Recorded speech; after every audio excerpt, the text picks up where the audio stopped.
পরমেশ্বর ভগবানের উদ্দেশ্যে আমরা সনাতন ধর্মাবলম্বীরা ভোগ নিবেদন করে থাকি। এই ভোগ নিবেদন নিয়ে অনেকের মনেই অনেক প্রশ্ন জাগে। অনেকের মনে প্রশ্ন জাগে, নিবেদিত ভোগ কি ভগবান গ্রহণ করেন? এর কি আদৌ কোনো বৈজ্ঞানিকতা রয়েছে? আর এই ভোগ নিবেদন কি শাস্ত্র অনুমোদিত?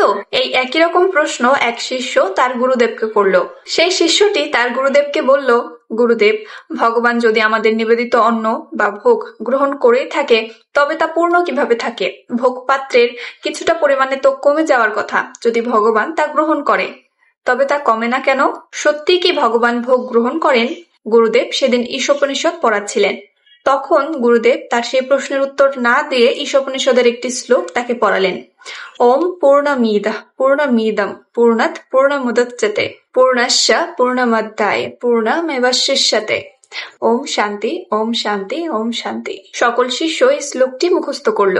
কিছুক্ষণ পর সেই ভগবানের ভোগ গ্রহণ সম্পর্কে যে শিষ্যের মনে সন্দেহ ছিল, তাকে গুরুদেব ডাকলেন এবং তাকে শ্লোকটি বলতে বললেন। শিষ্যটিও চোখ বন্ধ করে খুব সুন্দর করে শ্লোকটি উচ্চারণ করল। গুরুদেব শিষ্যের মুখের দিকে তাকিয়ে মৃদু হাসলেন। তিনি বললেন, তুমি কি সত্যি এই শ্লোকটি ভালো মতো পড়েছ? শিষ্য বলল, হ্যাঁ গুরুদেব, গ্রন্থে যেমনটি ছিল আমি ঠিক তেমনটি মুখস্থ করেছি।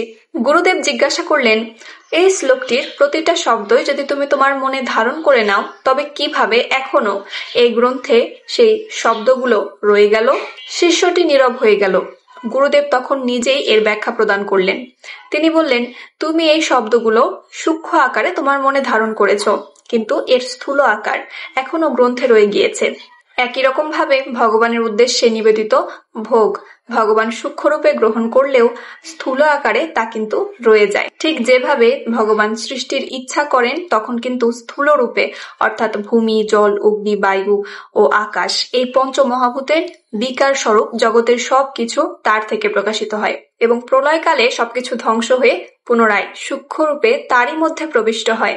আর এভাবেই ভগবানকে নিবেদিত ভোগ তিনি গ্রহণ করার পরেও তা অবিকৃতই থেকে যায়। তবে ভগবান কিন্তু স্থূল রূপেও ভোগ গ্রহণ করতে পারেন, কিন্তু তিনি আমাদের প্রতি অত্যন্ত করুণাবশ হয়ে তা পূর্ণই রেখে দেন, যেন আমরা প্রসাদ রূপে তার করুণা লাভ করতে পারি। যেমন কুরুক্ষেত্রের যুদ্ধের প্রারম্ভে পরমেশ্বর ভগবান শ্রীকৃষ্ণ তার বিশ্বরূপ প্রদর্শনকালে অর্জুনকে দেখিয়েছিলেন যে ধৃতরাষ্ট্রের পুত্ররা তাদের মিত্র সমস্ত রাজন্যবর্গ এবং ভীষ্ম, দ্রোণ, কর্ণ ও সমস্ত সৈন্যরা তার মুখবিবরে প্রবেশ করছে, অথচ তারা কিন্তু তখনও যুদ্ধক্ষেত্রে উপস্থিত ছিল। শুধু তাই নয়, অর্জুন এমনকি নিজেকেও সমগ্র জগৎকে সহ ভগবান শ্রীকৃষ্ণের মধ্যে তখন দেখতে পান। এটি ভগবান শ্রীকৃষ্ণের অচিন্ত শক্তির প্রভাব।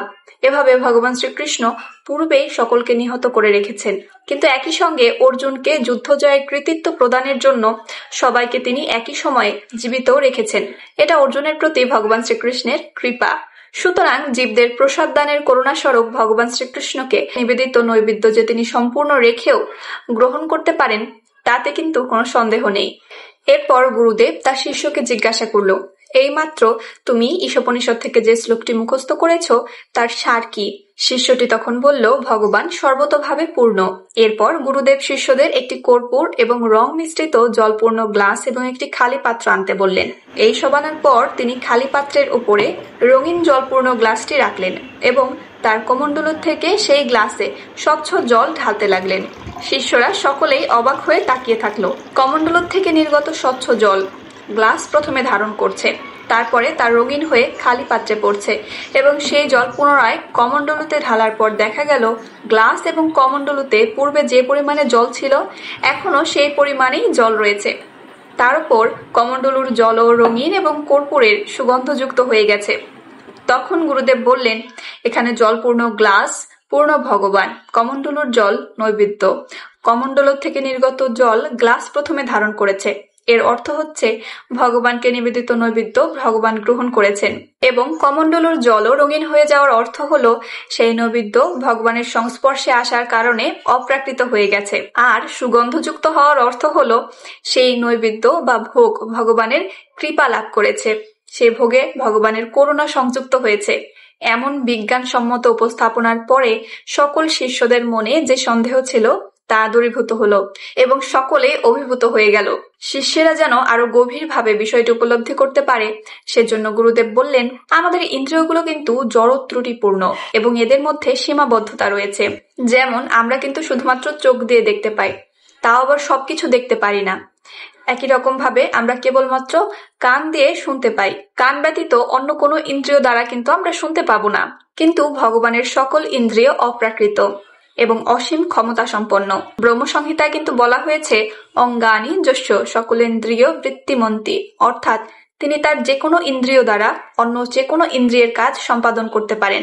যেমন মায়াদেবের প্রতি কেবলমাত্র দৃষ্টিপাতের দ্বারাই কিন্তু ভগবান জড়া প্রকৃতির গর্ভে জীবদের প্রেরণ করেছিলেন।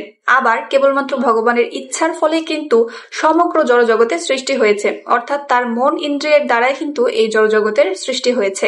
একইভাবে ভগবান কেবলমাত্র দৃষ্টিপাতের দ্বারাই ভক্তের নিবেদিত নৈবেদ্য গ্রহণ করেন। আর যদি তিনি তা করতে অসমর্থই হন, তবে তিনি কিভাবে সর্বশক্তিমান বলে কীর্তিত হলেন? একটু গভীরভাবে চিন্তা করলে কিন্তু আমরা বুঝতে পারবো যে ভগবানের সৃষ্ট এই জগতের এক সামান্য সৃষ্টি, একটি সর্প যদি তার জিহ্বা দ্বারা শুনতে পারে, তবে সেই সর্পের স্রষ্টা পরমেশ্বর ভগবান শ্রীকৃষ্ণ, যিনি কিনা সর্বশক্তিমান, তিনি বিগ্রহ রূপে কেবলমাত্র দৃষ্টিপাতের দ্বারা কেন ভক্তের নিবেদিত নৈবেদ্য গ্রহণ করতে পারবেন না? এই কথা শ্রবণের পরে এক শিষ্য তার গুরুদেবকে জিজ্ঞাসা করে, গুরুদেব, তবে কি ভগবান বিগ্রহ রূপে সরাসরি কখনোই ভোগ গ্রহণ করেন না? গুরুদেব তখন জানায়, নিশ্চয়ই করেন। এই ব্যাপারে সাধারণ মানুষের বিশ্বাস জন্মানোর জন্য বিভিন্ন বিগ্রহ রূপে তিনি অনেক লীলা করেছেন। গুরুদেব তখন তার শিষ্যদের বললেন, গোবর্ধন পর্বতে, বৃন্দাবনের গোবর্ধন পর্বতের কথা কিন্তু তোমরা সকলেই শুনেছ। দাপর যুগে বৃন্দাবনে লীলা বিলাসকালে পরমেশ্বর ভগবান শ্রীকৃষ্ণ একসময় দেবরাজ ইন্দ্রের পূজা বন্ধ করে গোবর্ধন পর্বতের পূজা করতে উদ্বুদ্ধ করেন। ভগবান শ্রীকৃষ্ণের নির্দেশে বিভিন্ন গ্রাম থেকে ব্রজবাসীরা নানা রকম সুস্বাদু আহার্য বস্তু গোবর্ধন পর্বতের সামনে প্রস্তুত করে। গোবর্ধন পর্বতের পাদদেশে সেই সমস্ত বস্তু, আহার্য বস্তু একত্রিত করেন এবং অত্যন্ত প্রীতি এবং ভক্তি সহকারে সমস্ত নৈবেদ্য গোবর্ধন পর্বতকে অর্পণ করেন। সকলের সামনে গোবর্ধন পর্বত ভগবান শ্রীকৃষ্ণের মুখাবয়ব বিশিষ্ট হয়ে সকল নিবেদিত নৈবেদ্য গ্রহণ করেছিলেন। তখন থেকে গোবর্ধন পর্বত অভিন্ন শ্রীকৃষ্ণ রূপে জগতে পূজিত হন। এই ইতিহাস কিন্তু আজও ব্রজবাসীদের মুখে শুনতে পাওয়া যায়। গুরুদেব আরেকটি লীলা বলা শুরু করলেন। ভারতের উড়িষ্যা প্রদেশে পুরীধামের সমুদ্র তীর থেকে দক্ষিণে যেতে প্রায় 6 ক্রোশ দূরে ব্রহ্মগিরিতে আলালনাথ নামে ভগবানের এক অপূর্ব বিগ্রহ বিরাজমান। এক সময় তার এক ভক্তের অনুরোধে তিনি তার কাছে পায়েসান্ন গ্রহণ করেছিলেন, কিন্তু সেই পায়েস ছিল ভীষণ উত্তপ্ত, অত্যন্ত গরম। তো সেই পায়েস গ্রহণ করার সময় ভগবান লীলা করে তার হাতের কিছু অংশ দগ্ধ করেন। প্রমাণস্বরূপ আজও দেখা যায় চতুর্ভুজ ভগবানের একটি হাত অন্য 3টি হাত থেকে আজও আলাদা। তখন শিষ্য গুরুদেবকে জিজ্ঞাসা করলো, ভগবানের হাত পুড়ে গেল, এ কেমন কথা গুরুদেব? গুরুদেব বললেন, ভগবান পরমাত্মা, আত্মার মতো তিনি কখনো দগ্ধ হন না। এটি কেবলমাত্র তার এক লীলা। ভগবান যে বিগ্রহ রূপে তার ভক্তের নিবেদিত ভোগ গ্রহণ করেন, তাই প্রমাণ করার জন্য তিনি এই লীলা করেছেন। গুরুদেব তৃতীয় আরেকটি ঘটনা বলতে আরম্ভ করলেন। ভারতের পশ্চিমবঙ্গে বর্ধমান জেলার অন্তর্গত শ্রীখণ্ডে রঘুনন্দন নামে শ্রী চৈতন্য মহাপ্রভুর এক পার্ষদ বাস করতেন। তিনি তখন ছোট্ট বালক। একসময় রঘুনন্দনের পিতা মুকুন্দ দাস কোন এক বিশেষ কাজে বাড়ির বাইরে যাবেন বলে রঘুনন্দনকে ডেকে বললেন, তুমি ভগবানকে আজ ভোগ নিবেদন করবে, নৈবেদ্য নিবেদন করবে। এই বলে তিনি বাইরে চলে গেলেন।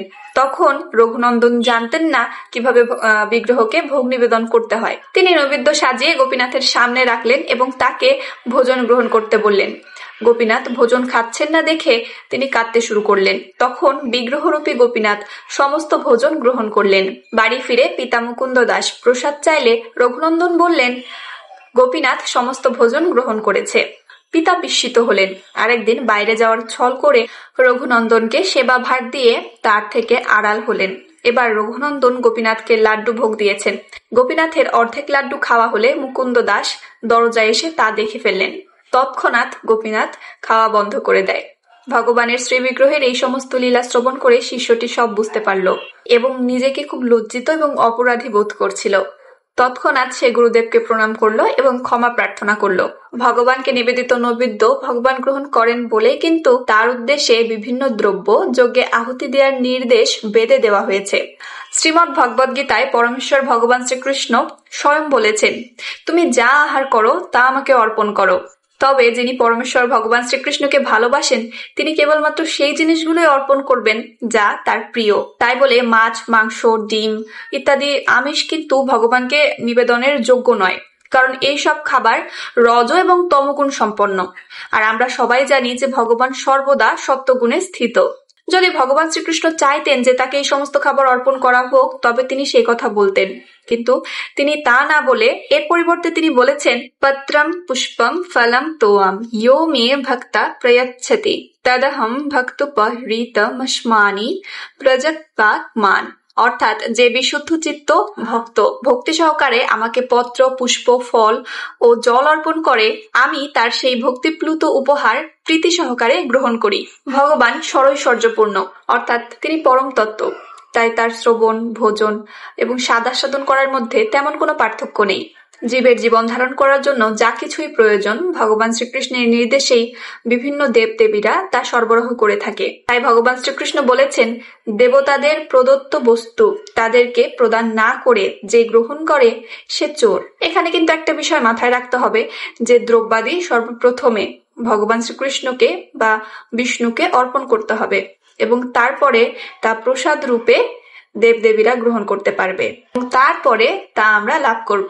কেউ যদি শাকসবজির ব্যঞ্জন প্রস্তুত করে ভগবান শ্রীকৃষ্ণের প্রতিকৃতি কিংবা অর্চা বিগ্রহকে তা নিবেদন করে এবং ভক্তি ভরে ভগবান শ্রীকৃষ্ণের কাছে প্রার্থনা করে সেই ভোগ গ্রহণ করার জন্য, তবে ভগবান অবশ্যই সেই ভোগ গ্রহণ করে। আর সেই প্রসাদ কেউ যদি গ্রহণ করে তবে তার জীবনে উত্তরোত্তর উন্নতি হয়, দেহ শুদ্ধ হয়, মস্তিষ্কের কোষগুলো সূক্ষ্ম হয়, যার ফলে পবিত্র এবং নির্মল চিন্তা করা সম্ভব হয়। প্রসাদের দিব্য গুণাবলী কোনো ল্যাবরেটরিতে পরীক্ষা করে পাওয়া যাবে না, কেবলমাত্র ব্যক্তিগত আস্বাদনের মাধ্যমেই তা উপলব্ধি করা সম্ভব। তবে প্রসাদের দিব্য গন্ধ, স্বাদ এবং তা আস্বাদনের ফলে অন্তরের দিব্য প্রশান্তি এবং ধীরে ধীরে চেতনার উন্নয়ন থেকে সহজেই কিন্তু বুঝতে পারা যায় যে এই প্রসাদ কোনো সাধারণ খাবার নয়, বরং তা হচ্ছে চিন্ময়। এক পিতা তার পরিবারের সবকিছুর মালিক হওয়া সত্ত্বেও তার সন্তান যখন তারই অর্থে কোনো উপহার তাকে প্রদান করে, প্রীতি সহকারে প্রদান করে, তখন কিন্তু পিতা সে উপহার গ্রহণ করে। ঠিক একই রকম ভাবে আমাদের পরম পিতা পরমেশ্বর ভগবান শ্রীকৃষ্ণ সবকিছুর মালিক হওয়া সত্ত্বেও ভক্তি সহকারে তার ভক্তদের দেওয়া উপহার, প্রীতিপূর্বক উপহার তিনি আনন্দের সহকারে গ্রহণ করেন। হরে কৃষ্ণ, রাধে রাধে।